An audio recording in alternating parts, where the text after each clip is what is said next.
Hey everyone, it's Seth. Before getting into the first question for today's Q&A video, I'd like to say thank you to everybody who's been supporting the channel. We just reached 5,000 subscribers today, and it's really great to see the level of support that the channel is receiving. The first question is, are you planning on monetizing your videos soon, and is it difficult to find sponsors due to the nature of your channel? I mentioned before in one of my previous videos that I'm not really interested in doing advertisements on the channel. YouTube does allow you to enable ads, and I could, but there's a few reasons why I don't want to. The first is I don't like ads in general. If I don't like them as a viewer, I definitely don't want to subject all of you to ads. The second is that they're really not, which ties into the first reason, they're not really relevant to the content in any way, so I don't want people to be seeing a Tide laundry detergent ad prior to my video on something far more important. For that reason, I also don't want them. And then I wouldn't, because of my channel's content, be able to put ads on all the videos anyways, so it wouldn't be a reliable source of money. Sponsorships are something I could do, and I've even been approached about them from companies selling things like modafinil, but I don't want to do that either. I mentioned again before that I'm not confident enough in any individual vendor to actually be supporting them in that way, even if I'm getting money for doing so in most of my content. And the reason for that is I've seen many companies in this area who seem to have great reputations. I would even trust using them, but they suddenly turn for the worse and are no longer good to the consumers. And for that reason, I don't want to end up in a situation where I've been supporting somebody and sending traffic somewhere that ends up not being good, because this is a very important area, and if in the realm of drugs somebody becomes unreliable and is just no longer a good vendor, that's actually a really big issue. And for that reason, sponsorships are not going to be a part of the channel. It's also why I've been so focused on donations, because I would much prefer all of the money be coming from a clean source like individual contributors who like the content and just want to support it and help out. I'd much rather the money come from there than from something like ads or sponsors. The second question is, what is your opinion about the damage of cannabis on the brain if you are not fully developed? For example, teens. There are enough studies in this area that I believe there's probably some level of correlation without causation, as well as some causation taking place with cannabis and its effects on the brain. And there's enough studies, if you're only looking at correlation, that you can certainly make the judgments that some people have. I don't believe these are accurate judgments based on the actual research, but you can certainly say that it appears cannabis causes all these various issues, whether it's lower IQ scores, trouble with long-term memory, potentially changes in brain structure formation or the size of certain parts of the brain. And those are all things that have been at some point in studies reliably connected to early cannabis use, generally finding that the earlier somebody uses, such as 16 versus 13 years old, or the amount that somebody uses, such as once a week versus multiple times a day, that the issues become greater the more exposure there is. And just because these are only correlation studies does not mean that we can't kind of assume that there's probably something going on. And I don't think that everything is going to end up being explained in such a way that cannabis isn't a causal factor, at least with some of the issues. So what I think is taking place is that heavy cannabis use does have a negative effect in some areas later in life if you're using it very young in a quite significant way, such as every day. And on top of that, there's probably some correlation that isn't causal, where either there are pre-existing changes, and those are actually what's driving the cannabis use, and therefore when we see the changes later in life, it's actually wrong to assume that they were caused by the cannabis, or these are actually just totally independent factors somehow. And that seems unlikely, that third option, but the second one has been proposed by quite a few researchers, and it probably holds some weight and some value. So there's probably a mixture of causal and correlative relationships between cannabis and these various negative things. Whereas if you start using cannabis in your 20s, your mid-20s or so on, or even sometimes in some of the studies after 16 compared to earlier teens, you really eliminate a lot of these issues.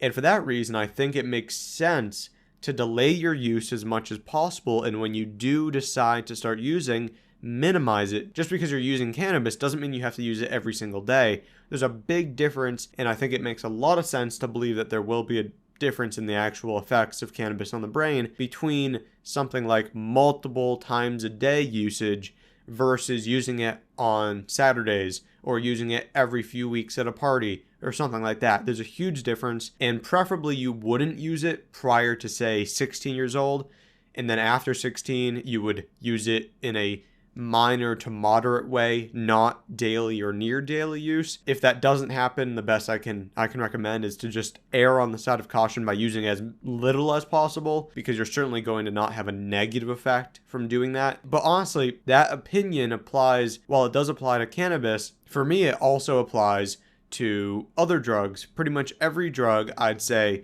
greatly minimize your use for the teenage years. After that point, you can change your use and use it as you see fit. The next question is, how did I start doing illegal or legal gray area drugs? What made you realize that what you've been taught by society about these substances is just not correct? I got into using drugs in general really quite late compared to my interest in drugs. My interest in drugs actually formed around 11, 12 years old. I didn't use anything until maybe 15 or 16. The first drugs I used were simple things like caffeine and nicotine was very, very infrequently in the form of electronic cigarettes. And from there, my first actual drug was also my introduction to the legal gray area of drugs, and that was with 25i.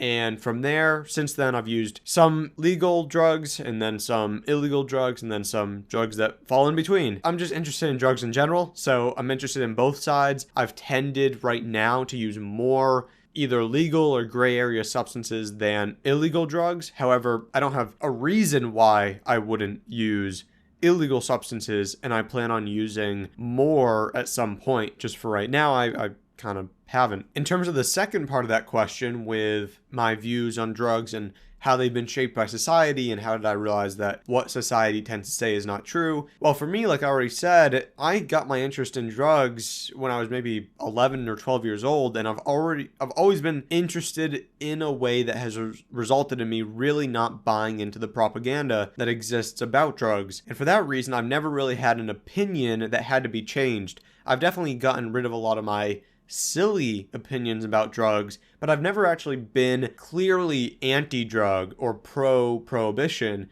And for that reason, it's been very natural for me to end up with my current viewpoint about substances. And I've also more recently developed a more libertarian view of the world, which has contributed to my views on drug policy. But then drugs in general, I've never viewed as much of an issue, because when the education really kicked off in, say, the high school years about drugs and was really trying to convince people that they're not something you should ever be doing, at that same time, I already had such an interest that I had realized or at least begun to realize that effectively every drug can be used safely if given a few factors that you keep in mind. For that reason, I've never really had an opinion that needed to be changed, and I've always avoided clear anti-drug stances. Next question is, I hear about wait times regarding MDMA so as to let your serotonin reserves recharge. What about other psychedelics or stimulants in between a typical 3-month wait? So the 1 to 3 month rule is quite popular. A lot of people say 1 month is fine for most tolerance. 3 months, if you want to be really safe, is ideal. This isn't necessarily based in too much science, but there's reason to believe that you really shouldn't be using MDMA every other week or something like that. So when it comes to using other drugs in that break period, I definitely see no reason why, within reason, such as 1 or 2 uses of a psychedelic or a stimulant in between those 3 months is going to have an impact on your ability to use MDMA at the 3-month mark. The last question is, what nootropics or prescription or RC psychostimulants have you used in the past or use currently. I'm not sure if you meant nootropic stimulants or just nootropics in general, so I'm treating this as nootropics and then stimulants. And if that's the case, then I've used things like C-Max, Selenk, Phenibut, caffeine, nicotine, modafinil, 3,4-CTMP, 3-FPM, 4-FMPH, and probably a few others. Of those, I've noticed quite a few of them do provide positive effects, but I don't use them regularly. So things like modafinil I don't use very often, 3-FPM and 4-FMPH, and then 3,4-CTMP. All three of those I really only used enough times to catalog their effects, write it down, record what they do, and then I moved on. C-Max, specifically N-acetyl C-Max, I've started using again recently, and I'm not sure if I'll continue to or not, and it could be placebo with the effects, but I do notice some beneficial effects. Like I said, modafinil is not frequent, but I do use it maybe once every 2 weeks or so. But if I can move away from using modafinil, I probably will. Caffeine I've started using more frequently, possibly say once a week or so, and I do find it can be great for working as long as I don't use too much too fast. Nicotine I don't really use at all. I haven't noticed much of a benefit. Beyond that, what else was there? Oh, Selenk, I don't really use it too much. And then Phenibut. Well, Phenibut I don't use often, but I do use it quite reliably in anxiety provoking situations. And it's not a classic nootropic by any means, but I do find there's sort of cognitive enhancing or at least cognitive preserving qualities with Phenibut when you're in an anxiety filled state. For me, if I know I'm going to be in a anxiety fueled situation, then Phenibut pretty much eliminates the anxiety entirely and also eliminates any of the cognitive deficits that could come along with it, and I end up performing better as a result of the Phenibut. So that's another one that I do use, but the last time I used it was probably November of last year. I don't think I've used it since then. So out of all those, I don't use any regularly. The ones I use the most would be C-Max, caffeine, and modafinil. As always, if you want to support the channel, which I would greatly appreciate because it does allow me to put out more content and spend more time on drug education, you can do so on Patreon at patreon.com/thedrugclassroom. You can also contribute via PayPal or Bitcoin. You can connect with me on Twitter at Seth A. Fitzgerald, via Reddit at The Drug Classroom, which is both the username and the subreddit name, and via email at thedrugclassroom@gmail.com.